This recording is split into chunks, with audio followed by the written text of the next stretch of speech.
Otóż jeździłem wtedy po tych strajkach, ale rozumiałem, że trzeba z tego wyjść.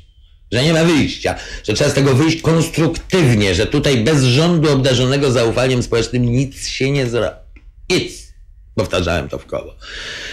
Więc miałem wtedy pomysł, czy też przyłączyłem się do pomysłu lansowanego przez niektórych rządu narodowego, rządu obdarzonego zaufaniem Solidarności, partii i episkopatu. Był to niewątpliwie jedyny polityczny pomysł, który prowadziłby do uniknięcia konfrontacji, do uniknięcia 13 grudnia. Bo dla mnie było oczywiste, pisałem to w takim artykule Rząd Narodowy, że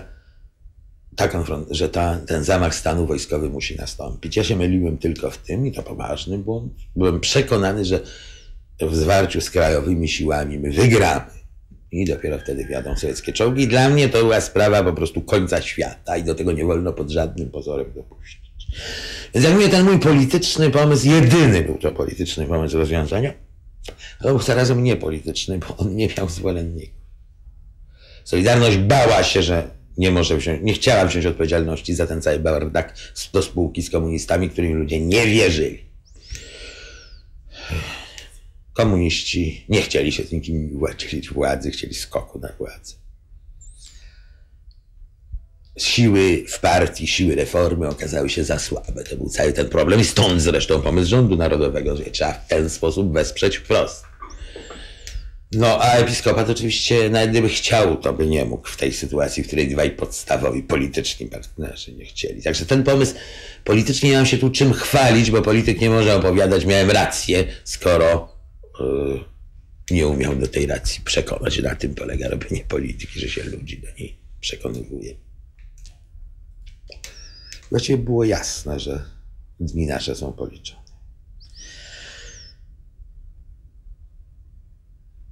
Chcę powiedzieć, że w tym ostatnim momencie, na ostatniej Komisji Krajowej, pomysł Rządu Narodowego został właściwie przez Komisję Krajową zaakceptowany. Z tą różnicą nieludzko niebezpieczną, którą nam tu podrzucili koledzy, że równocześnie był program, że on przygotuje wolne wybory. Ponieważ ta absolutna bezradność, to absolutne poczucie, że jedynym, który strajkuje, jak mówił Lech Wałęsa, jest rząd, no prowadził do tego, że hasło wolnych wyborów stało się coraz popularniejsze.